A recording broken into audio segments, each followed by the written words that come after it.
Morning. This is the Philip Koerper Show. I'm Philip Koerper. Want to get you guys caught up on the current events of the day.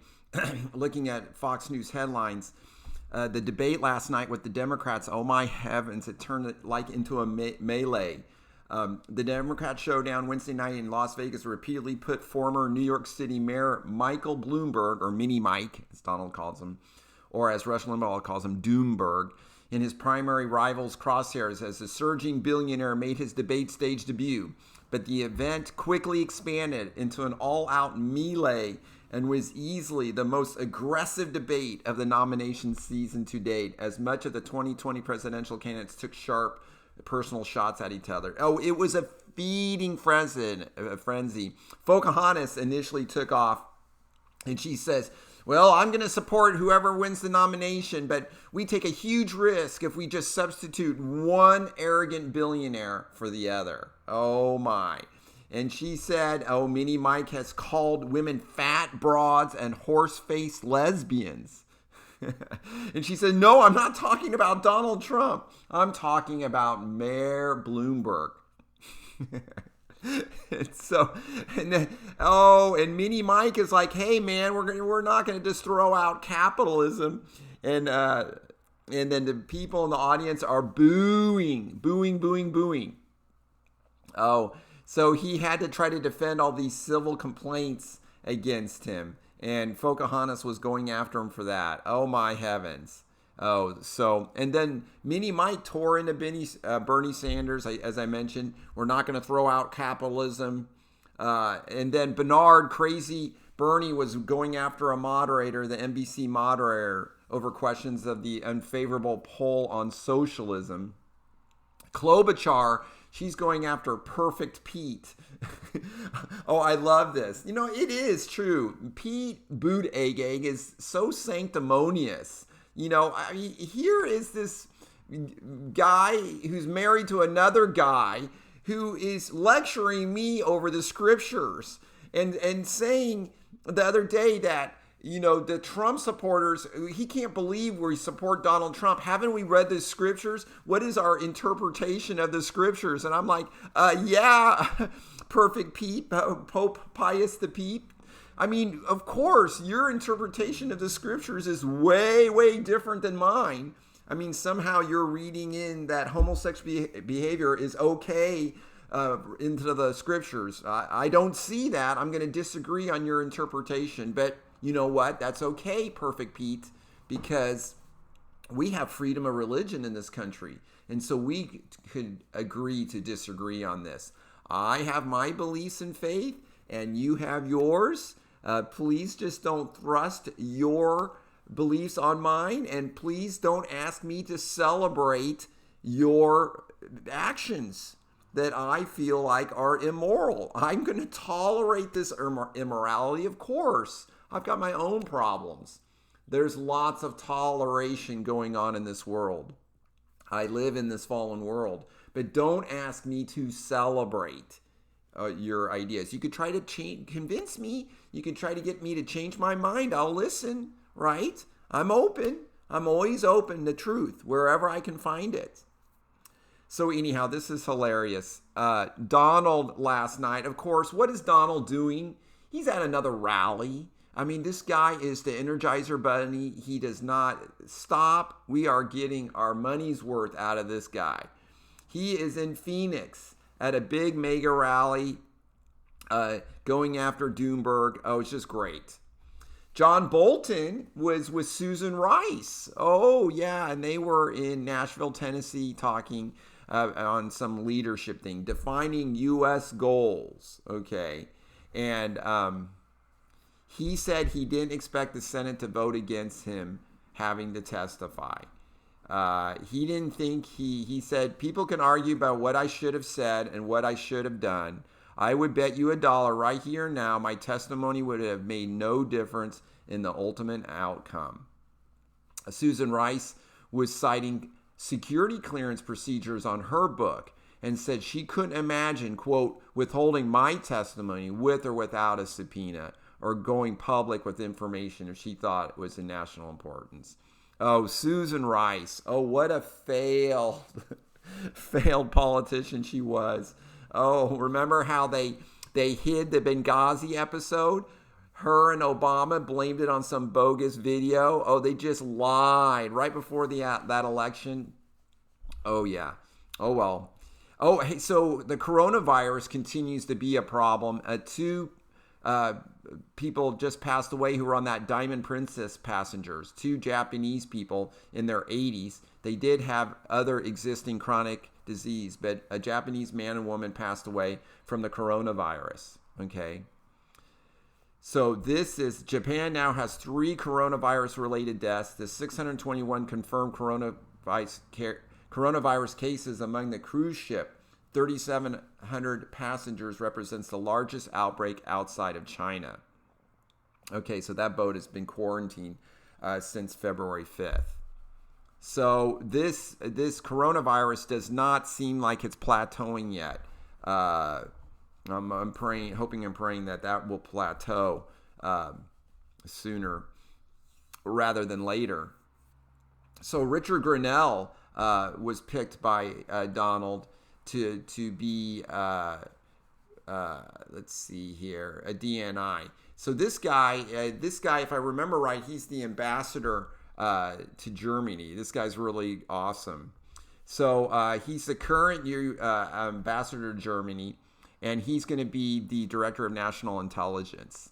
Oh, I love this. CNN anchor Wolf Blitzer led the charge against Grenell, offering negative coverage of the ambassador right out of the gate. President Trump appears poised to fill the critical job of director of national intelligence with a loyalist, Blitzer told viewers, accompanied by a graphic on the screen that read, sources, Trump to name loyalist Rick Grenell as acting DNI, avoiding Senate confirmation. It's actually a stunning choice, former Obama official and CNN national security analyst Carrie Cordero said. I think that Richard Grenell would be the least qualified person to ever hold that. I mean, these guys, will not.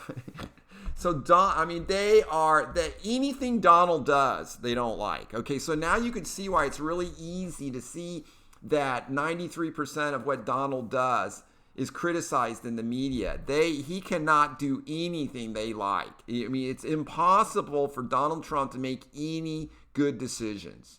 Okay, I can't even remember the last time that the major media praised him. David Axelrod said, "Are you kidding?" And Rina Lisa, another blue check, good grief. Susan Hennessy, Trump is doing this because he knows Grenell couldn't be confirmed to the role. Just going on. The New York Times, an ambassador and vocal Trump loyalist. Okay. Wow. It's just total bias. That's okay. We're used to this. but we keep on winning. Donald keeps on just plugging along. I love it. So Eric Holder, the former disgraced attorney general, he is pushing for term limits on the Supreme Court. Don't you love it how these guys changed the rules? Do you think if the Democrats were holding the presidency, do you think if the Democrats had more Supreme Court appointed justices on the court than the Republicans, do you think they would be asking for term limits? Why are the Democrats, Eric Holder, asking for term limits on the Supremes right now? Okay, how many Supremes are there? There are 9. How many Supremes were appointed by Republicans? Well, I think that's 5 to the 4, right? Okay, with Donald Trump looking like he's going to get reelected. Statistically, presidents of the United States, they get a second term. Americans will give them a second term. So statistically, we are favored to win. The Republicans are favored to win re-election. Donald's favored to be re-elected, which means that he'll probably get another Supreme Court pick, maybe to replace Justice Thomas. Ruth Bader Ginsburg has been sick. This may happen.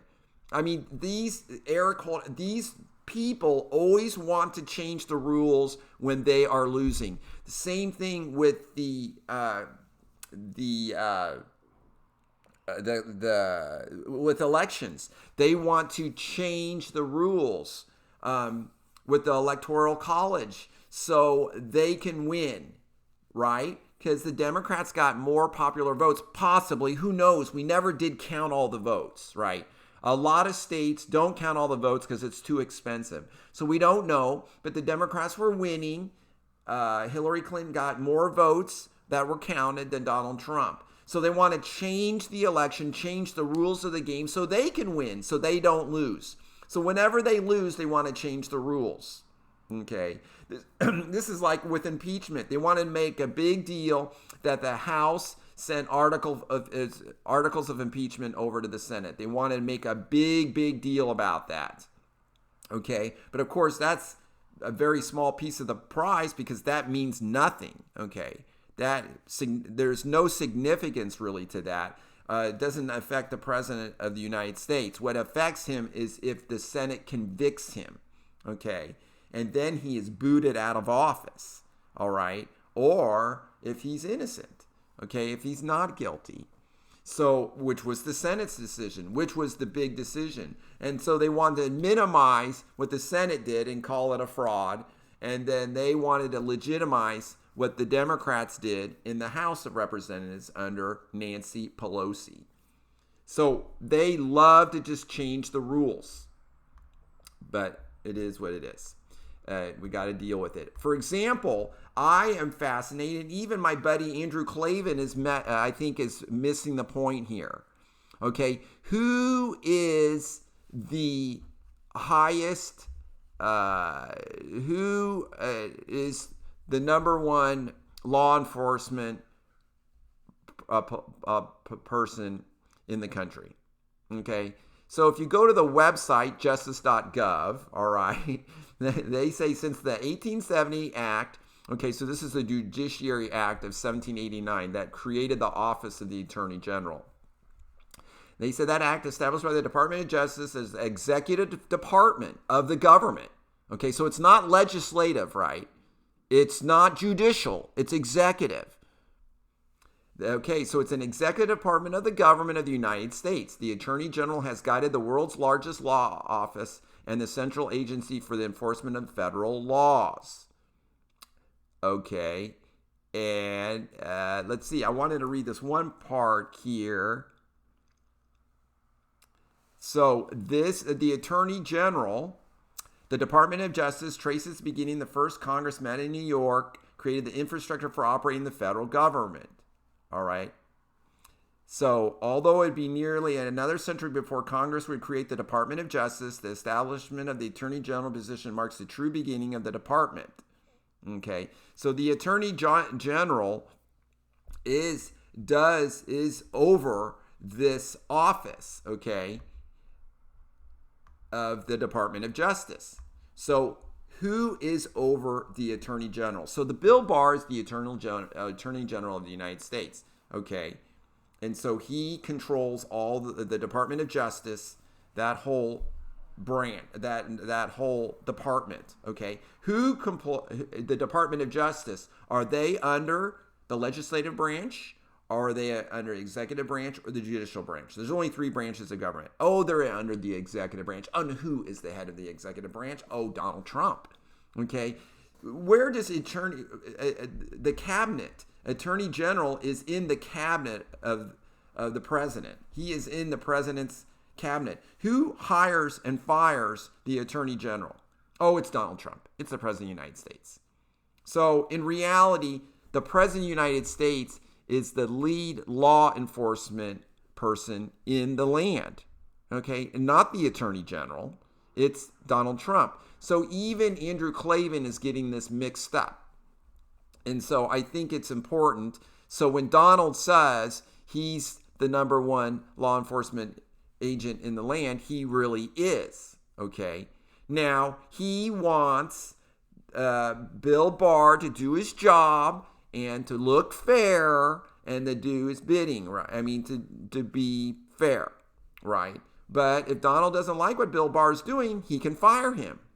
Even James Comey knew at the head of the FBI that Donald Trump can fire him. Of course he can. But the left wants to keep rewriting this. They keep doing this. So when Eric Holder said he was the wingman to Barry, okay, Eric Holder, the AG to Barry Obama, no one said a thing. So when JFK appointed, who was his attorney general? You guys remember? Oh, it was Bobby Kennedy, his son. Not his son, his brother. So, yes. Oh, so, well, there you go, right? As Val Demings would say, they were in cahoots with each other. Of course, they're brothers. So this is no big deal. But we do like the sense of fairness, and we want the Department of Justice to have a sense of fairness.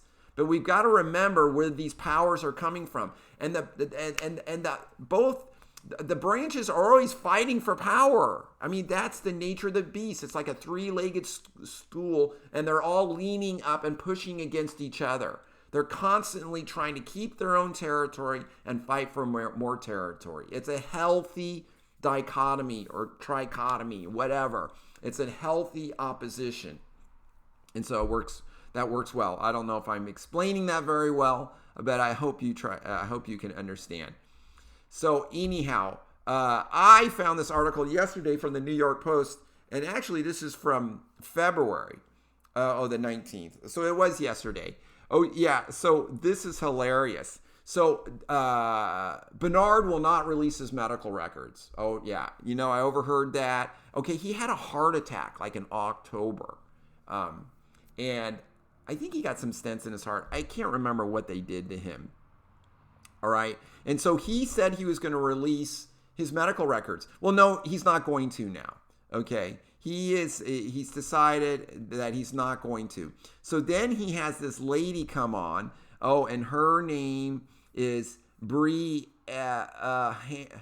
Hannah Joy Gray. Okay. And so she says that in the CNN interview yesterday, that she said that the onus is,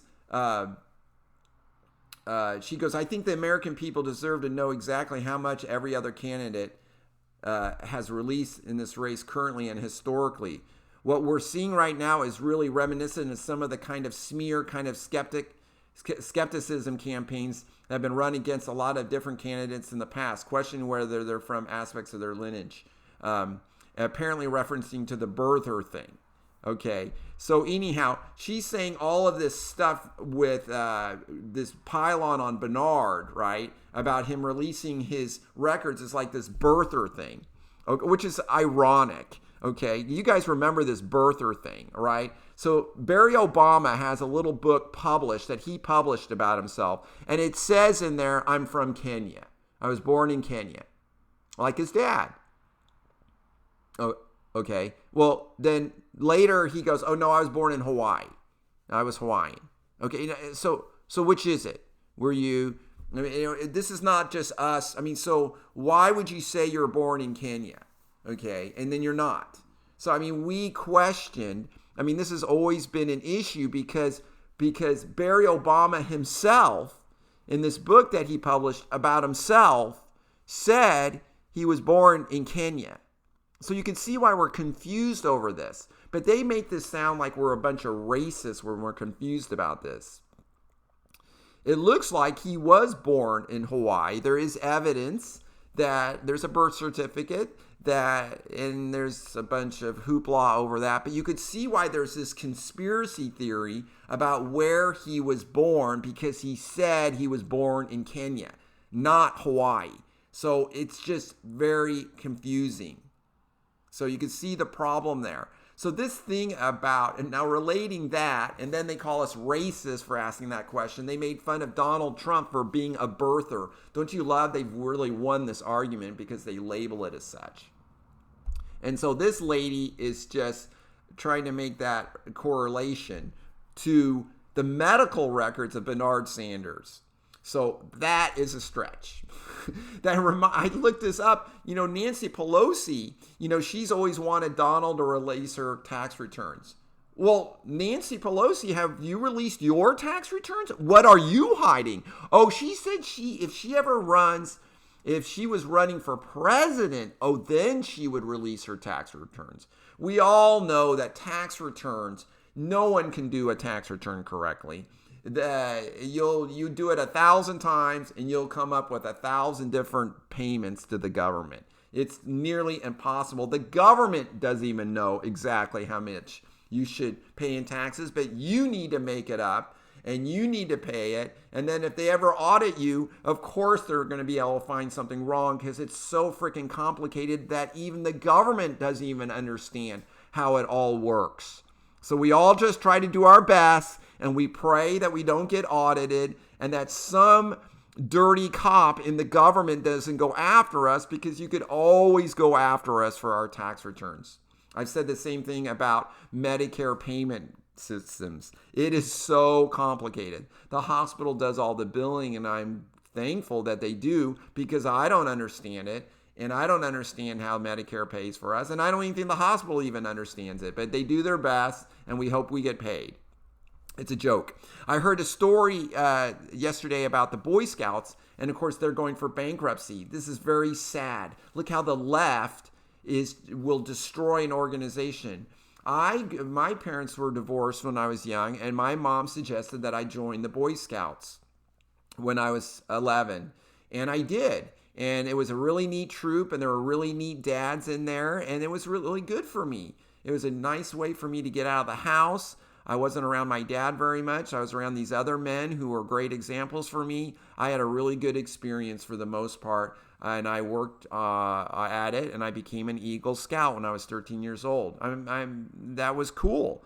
That was a really neat thing. There's 400,000 members of our church who are in the Boy Scouts. Now, our church, the Church of Jesus Christ of Latter-day Saints, now, the Boy Scouts, they were going to take girls, and then they are going to take people who identify as gay. I mean, the left basically destroyed the Boy Scouts, and now they file for bankruptcy. And then does the left replace the Boy Scouts with something else? Oh, no, they don't. No, they just destroy organizations and move on. They're like a huge wrecking ball trying to destroy the foundations of our culture and of our civilization. They're anarchists. They're sad. They usually don't like their dads. They don't make their beds. That's the way it goes.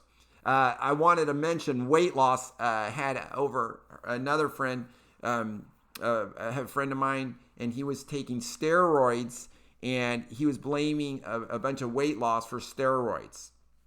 Now, can steroids cause weight gain through water retention? Well, of course, all right. But of course, we know most of this weight gain is just going to be from calories.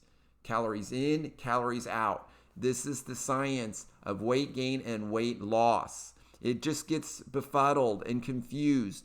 And no one really wants to talk about the truth about weight loss. I read this throwaway journal from the family practice or some family practice organization about 10 things to help people with weight loss. I mean, there was one sentence in there that made sense to me. And what they do is they try to get their patients to lose weight. And if they're not losing, they keep a food log. And if they're not losing weight, they ask them to eat 100 calories fewer each day. And then if that doesn't work, if they're not losing weight, then they shave off another 100 calories from their diet. Okay, the truth of the matter, most people cheat. They don't follow their diets. They don't record everything. They don't lose weight because they don't eat less. You just have to eat fewer calories to lose weight. That is the bottom line. There's no other way around it. You just got to, your input, if you want to lose weight, your input has got to be less than your output has got to be more than your input. You have to have a deficit in your calories that you're burning and that you're consuming. Got to do it that way. That's the only way. There's no other secret. You can talk hormones, you can talk steroids, you can talk everything else. Nah, there's just no other way. I wanted to close out with this lady who posted on social media, and she's having trouble in her marriage, and she's unhappy, and she's confused. I mean, she's asking about the things that you're dependent on your spouse, like for sex and emotional intimacy. So she's just talking about how she's dependent on her husband for these things, and he's not providing these things for her. Therefore, she's really very sad. And my response, I thought about that. My response was this. You can figure this out. What do you want? Make your choice prayerfully and with love. So I talked about Jennifer Finlayson 5, who's a coach and a therapist online, and Brooke Castillo, who's head of the Life Coach School. These people, I listen to a lot of their podcasts because I think they really get on it. And then I mentioned, of course, the gospel of Jesus Christ. And I think teaches a lot about how to make good choices. If you choose your husband, I go on and say, then just love him. I believe God has given him to you to love. No expectations. Brooke Castillo talks about that. I really love that. Be an emotional grown-up and learn how to self-soothe.